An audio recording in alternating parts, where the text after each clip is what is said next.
Hey guys আসসালামু আলাইকুম this sir ভিডিওতে কেমন আছেন আশা করি আপনারা অনেক ভালো আছেন। সো গাইস আল্লাহর রহমতে আমি ভালো আছি। আজকের এই ভিডিওটার মাধ্যমে জানতে পারবেন যে ইন্টারেস্টিং ফটোগুলো সোশ্যাল মিডিয়াতে বেস্ট ট্রেন্ডিং এ রয়েছে। আপনি চাইলে মোবাইল ফোন দিয়ে ইন্টারেস্টিং ভিডিও এডিটিং করতে পারবেন খুব ইজিলি ভাবে। সো গাইস এটা হচ্ছে নেক্সট ভিডিও। সো গাইস আগের যে ভিডিওটা আছে ওটাতে আমরা যে সাপোর্ট দিয়েছেন কখনো কল্পনা করতে নাকি কমেন্ট করছেন ভাই হাইপে যে অ্যাপসটা আছে ওইটা দিয়ে আমরা ভিডিও তৈরি করেন। সো গাইস ভাই ওইটা কিন্তু অ্যান্ড্রয়েড ভার্সনে কিন্তু আমি বেলার অপশনটা দেয় নাই, যেটা হচ্ছে আইফোন ভার্সনে দিয়েছে যে বেলার অপশনটা আইফোন যারা চালায় তারা কিন্তু বেলার অপশনটা পাবে। সেকেন্ড হচ্ছে যে আপনারা যে অ্যান্ড্রয়েড ফোন ইউজ করতেছেন তারা কিন্তু বেলার অপশনটা পাবেন না, সেটা আমি অনেক খোঁজাখুঁজি করেছি এবং পাই নাই। তো আজকের এই ভিডিওটার মাধ্যমে দেখতে পারবেন যে নতুন একটা অ্যাপসের সাথে আপনার পরিচয় করে দেবো। ওই অ্যাপসটা দিয়ে তাও আপনি এক ক্লিকে সুন্দরভাবে বেলার করতে পারবেন আজকের এই ভিডিওটার মাধ্যমে। সো ওয়েল গাইস আপনি কিন্তু প্লে স্টোর অ্যাপসটা কিন্তু অ্যাভেলেবল পেয়ে যাবেন। এখান থেকে প্লে স্টোর অ্যাপসটা ওপেন করবেন, এখান থেকে গাইস অ্যাপসটা আপনি ডাউনলোড করবেন। এখান থেকে ডাউনলোড করার পর যেটা করবেন এখান থেকে আমরা ওপেনে ক্লিক করে দিবেন এখান থেকে। তো এখন হচ্ছে এখান থেকে একটু ওয়েট করবেন। এখান থেকে যেহেতু আমরা ফটোর ব্যাকগ্রাউন্ড ব্লার করবো তার জন্য আমরা উপরে ব্লার আইকনে ক্লিক করে দিবেন। এখান থেকে ব্লার আইকনে ক্লিক করে দিব। এখন হচ্ছে এখান থেকে গ্যালারিতে যে কোনো একটা পিক্সেল আপনারা সিলেক্ট করে দেবেন এখান থেকে। দেন এখান থেকে আর একটু সময় দেবেন, এখান থেকে আর একটু ওয়েট করবেন এখান থেকে।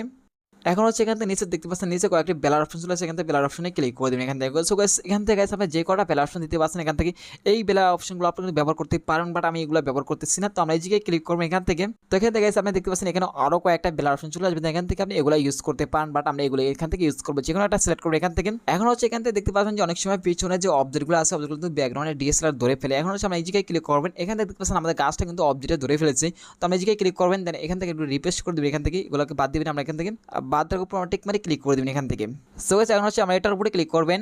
সো গাইস এখন হচ্ছে এখান থেকে যে কোনো একটা ইউজ করতে পারেন, বাট আমি এখান থেকে যে কোনো মন যায় সেটা মন যায় যেটা ইউজ করে নেবেন এখান থেকে। করার পর গাইস আমি যেটা করবো এখান থেকে এটা কমিয়ে দিতে পারেন বা বাড়িয়ে দিতে পারেন এখান থেকে। গাইস এখন হচ্ছে এখান থেকে কমিয়ে দিব বাড়িয়ে দিব, সেখানে যেটা মন চায় সেটা করে নেবেন এখান থেকে। করার পর উপরে এই জায়গায় ক্লিক করে দিবেন। এখন হচ্ছে এখান থেকে ফিল্টার ইউজ করতে পারবেন। যদি আপনি ফটোতে মন চাই যে আপনি ফিল্টার ইউজ করবেন তার জন্য ফিল্টার আপনি যে ফিল্টার এখানে ক্লিক করবেন এখান থেকে।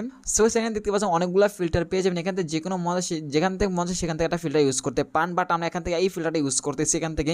বাট এখান থেকে আমি এই ফিল্টার ইউজ করবো এখান থেকে টিক মারি ক্লিক করে দিবেন এখান থেকে। এখন হচ্ছে ফটো সেভ করার জন্য উপর দিকে ক্লিক করলে কিন্তু ফটো সেভ হয়ে যাবে। অলরেডি গেছে আমাদের ফটো সেভ হয়ে গেছে। এখন হচ্ছে আমরা পিএফটা ওপেন করবো এখান থেকে। পিএফটার উপরে ক্লিক করবেন এখান থেকে। এখন হচ্ছে এখান থেকে প্লাস চিহ্নতে ক্লিক করবেন। এখন হচ্ছে যে ফটো আমি এডিট করছি এখান থেকে ওই ফটো সিলেক্ট করবেন এখান থেকে। দেন আমরা ইফেক্টসে ক্লিক করবেন এখান থেকে। দেন এখন হচ্ছে এখানে ব্লারে ক্লিক করবেন। এখন হচ্ছে এখান থেকে একটু পাশে টান দিবেন। দেন এখন হচ্ছে এই ফ্যাক্টর উপরে আমরা ক্লিক করবো। দেন আমরা এখান থেকে ডাবল ক্লিক করবো। এখান থেকে আমরা হালকা কমিয়ে দিতেছি, এখান থেকে বাড়িতে পারেন বাট কমিয়ে দিতে পারেন। এখানে যতটুকু প্রয়োজন এখানে ততটুকু দিয়ে নেবেন। তারপর আমরা উপরে এই জায়গায় ক্লিক করবেন। দেন একটু পাশে টান দিবেন। এখন হচ্ছে এখান থেকে ব্যাকগ্রাউন্ডে ক্লিক করে দিবেন। এখন হচ্ছে উপর টিক মারে ক্লিক করে দিবেন।